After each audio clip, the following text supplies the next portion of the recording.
Good evening, what's up, y'all? It's Darth Dracul coming back at you. What's up? I'm gonna do a little bit of Fallout 4 for y'all tonight. Now, I've had a lot of people asking me what particular loadout that I like, how I like to build my character. Well, to answer your question, with this new Fallout, it has totally changed everything. What I mean by that is there used to be level caps on the old games. Pretty much, you needed to build your character up in your mind to how you wanted him when he'd hit 50, because that was where the character cap was.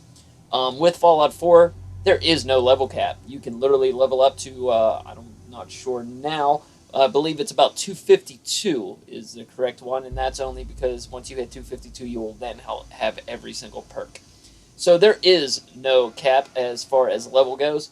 So building a character to a specific loadout is kind of a thing of the past in a way, because obviously, eventually, as you keep leveling up, you can pretty much round out your character to whatever build that you would like. Um, I have 4 different characters myself. 3 of them are just pure beasts. My 4th one is brand new for videos for you guys. But let's go over this real quick, shall we? Let's go into our special attributes. Let's go over everything here. I'm going to show you how to build different kind of loadouts. We're going to take all these points away here. Let's go to all ones here. Okay? We're going to take everything to ones and Shnars. Alright, now let's start up at the top here. Strength is a measure of your raw physical power. It affects how much you can carry and the damage your melee attacks. So pretty much, the more strength you have, the more weight you can carry. I believe one strength, that's 10 pounds per strength number. Also, if you are a meleeer, you like to use bats, pipes, whatever. If you're a swinger, strength is your stat that you want. Perception is your environmental awareness and your sixth sense, as they call it. It affects your weapon accuracy and VATS, meaning the higher your perception, the higher your percentage will be in VATS. Perception also affects your ability to open locks. It affects the sweet spot size of picking locks. So the higher your perception, the easier it is for you to pick locks also. Plus, the higher your perception level, what they mean by sixth sense is you're able to sense things around you. You can notice enemies a lot closer, or a lot further away, I mean, so you'll have more time to react. You will also notice traps. You'll notice a lot of things with perception if it's higher. Your endurance is your measure of your overall physical fitness. It affects your health and your action point. Pretty much endurance is your stamina. The higher your stamina, the further you can run, the more hits you can take. Also, the more action points you have that you can use when you're sprinting. It affects how fast those action points go away. Endurance is a very good one. Let's go on to charisma. Charisma is your ability to charm and convince others. Basically, your ability to get through conversations. It affects your success to persuade in dialogue and prices when you barter. The higher your charisma, the greater your chances of getting through conversations with manipulation. Sometimes you can get information out of people that you can't get otherwise with a high charisma. Also, other times you can talk your way out of a fight that you might not have been able to without high charisma. I'm a big fan of having high charisma, at least through one character in the game, right off the rip. That way you can talk your way through almost all the situations, as opposed to go through gunning, because in the early parts you might not be leveled up high enough, so charisma helps out. Intelligence is your measure of your overall mental acuity. It affects the number of experience points you earn. Pretty much the higher your intelligence, the more XP you get from all of your actions. Pretty simple stuff there. Agility is your measure of your overall finesse and your reflexes. It affects the total number of action points and VATS and your ability to sneak. Agility is a very big one for me, at least. It really does keep you quiet when you're sneaking around. If you like to sneak, agility is your way to go. Luck is the measure of your general food fortune, or I'm sorry, I can't read. General good fortune. It affects the recharge rate of your critical hits. So your bar will fill up faster the higher your luck. You also find more items. You find more bullets, find more money, etc., with higher luck. Also will help you hit more in VATS. You're luckier, so you have a higher chance of hitting. Luck, honestly, let's go through how I build. Now, if you're looking for a traditional build, what I consider a traditional build, for people that are just playing this game, what I highly recommend if you're starting off, traditional build is build your strength, build your intelligence, build your charisma to up at least 5 each. To be honest, I would go 6 on all 3 of these. And luck, I would keep a 1, agility, endurance, perception, and then I would honestly probably round them out like this. For those just starting the game, I mean, if you really are new and you really are kind of lenient about playing this, just round everything out then. Just, turn these. What I would do is turn these 4s and keep these 3 5s. What I do with the luck is just take it off. I mean, if you really just want to be lucky and you want to find extra stuff, whatever, knock yourself out. But I've never been a big fan of the luck whatsoever. On this one, they do have a cool perk called the Idiot Savant perk. If you lower your intelligence and you raise your luck and you take that perk, you actually can get 5 times XP, 8 times XP on certain things. I tried that out with one of my playthroughs, and it works pretty well. So my advice would be, if you go low intelligence, go high luck to balance out. That way you can still get XP. Don't lower your intelligence and your luck. You're just going to be shooting yourself in the foot for leveling up. You won't level up as fast. Traditionally, honestly, what I usually do, there's a perception bobblehead you get in this game almost right away. And you also get your special book right away. So basically you get +1 to 2 stats in this area right away. So knowing the perception is going to come in, and knowing that I'm probably going to add +1 to strength right away to get my strength to 6, I'm going to take one off perception because the one I'll get will balance that out to 4. And then with that extra point that I have to play with, I would probably put it in charisma, to be honest. Oh, excuse me. Or intelligence. If you'd rather rank up faster in intelligence, if you'd rather be able to talk your way out of conversations, talk your way through them and get the information you really need without having to fight in the early parts, charisma is the way to go. So it's really about how you want to build. But the traditional early build, you could even go lower than this if you wanted to. Knock your agility and your endurance down. Give your strength another one. Give your intelligence. I mean, I've honestly built my guys like this before. I've gone 6. I've gone 7, 7, 7, 2, 2, 2, 1, and still rolled with no problem. Like I said, there is no cap in this game, unlike the other ones. So don't feel like, oh my gosh, this is the only way my guy's going to be. You can level him out. I mean, you can balance him out as you level up repeatedly. So it's really cool that they let us do that.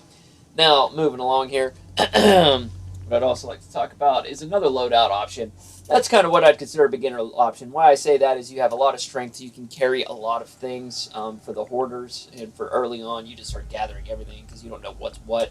You have a high charisma. That way you can get out of any conversations and or potential fights that you might not be able to win early on or when you're learning. And then your intelligence high. That way you can level up fast. That's just my personal recommendation. Keep this at like 6s. For brand new people, I would say go this way. But that's just me personally. I've played many Fallouts. This is one of my top 5 favorite video games of all time. So I promise you I know what I'm talking about. Now let's go back. Let's take all 1s down.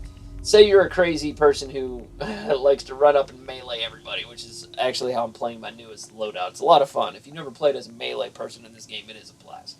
So what you'd want to do there is you want to raise your strength. I recommend to get that up to 6. Also get your endurance up to 6. Reason being, obviously, you're going to be swinging away. You want to be able to take hits. So you want to basically build yourself like a tank. High strength, high endurance.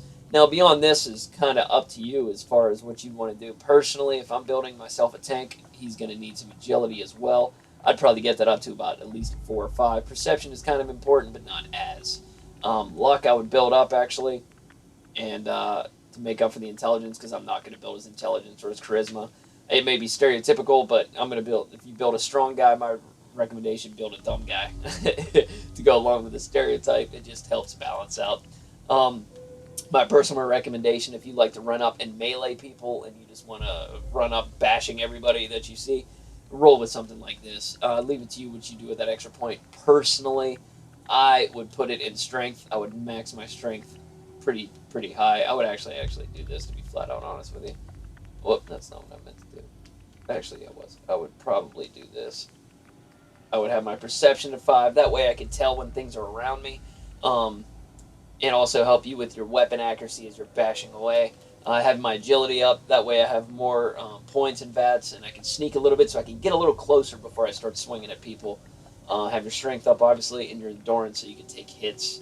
That's how I would build my personal guy if I was going with the all melee. Really good build out there to start off with. Now, let's say that you like to be a sniper. Let's say that you want to sit back from a distance and take care of business. All right? Nothing wrong with that at all. So what I would do is leave my strength pretty minimal. We'll get to that. Perception I would get up because you want to be able to be aware that there's guys around you. Endurance isn't quite as important because you're not going to really be running. You're not going to be running and gunning. You're going to be sitting back and sniping. Charisma is up to you. Intelligence is up to you. However, agility I would stack up. Agility is 6, probably perception is 6, and then I would jack your luck up to probably 6 also, and then round this out however you like. I'd probably end up doing something like this personally. If this is the loadout you're going with, let's max her out, shall we? Well, that's not what I would do. I would probably go like perception, agility, high luck, low charisma, low endurance, low strength. If I were making a character, I'm just going to snipe the entire time. This is how I build them. Low strength, that way you don't have to worry about your raw physical power. You don't have to worry about carrying stuff. Your perception is crazy high, so you'll be able to sense any enemies coming around you. Your endurance is kind of low, meaning you won't be able to take hits, but you're sniping. You're far away. You shouldn't have to worry about getting hit very much. Charisma, like I said, I'll leave that up to you. Intelligence, you could even probably knock this down to 1 if you want to. If you do, give it to luck. Intelligence, I mean, if you want to level yourself up, you could always, I would recommend backing away from agility and probably give it to intelligence. But like I said before, I wouldn't have high intelligence and high luck because it kind of kills itself out with that idiot savant perk. Either have low intelligence and high luck, or high intelligence, low luck, or maybe medium of each. I wouldn't go crazy high on both of them. Personally, I would build them, like I showed you before, something like this. That would be your ultimate, I'm sorry, wrong one. This would be your ultimate sniper build out and make your guy a monster as well for those kind of situations. So there you go. Those are situations. If you want to be a run and gunner, like up in people's faces and just schnarzing away, I would recommend get your perception up, your endurance up, and your agility, because agility also affects your ability to use your small arms weaponry as well, meaning your handguns, your rifles, anything that doesn't require 2 full hands, like the Gatling laser gun or the mini gun. Those are considered heavy weapons. The fat man, that's a heavy weapon. If I were building a just straight like military style dude here, I would be jacking him up agility, perception, endurance. That way he's good with his guns, can take some damage, and is also fully aware of when there's guys around him. And that would probably build the intelligence up a little more. If you're looking for a guy to be a running gunner in people's faces, I would start off with something like this. Again, I would even maybe take the luck down to 1, to be honest, raise that agility up another 1, give you a few more action points. And not only that, one more time, it doesn't say it on here, but the agility stat also affects your ability and your damage with your small arms weaponry. Handguns, rifles, shotguns, basically all the guns you're going to find in the early parts of the game. So, if you want to be a running gunner, guys, I highly recommend this loadout right here. Well, those are pretty much the 3 main things. You can be a sniper, you can be a running gun meleeer, you could be a military style, combatant, I can't talk, if you want. Obviously, there's many other loadouts and styles that you could try.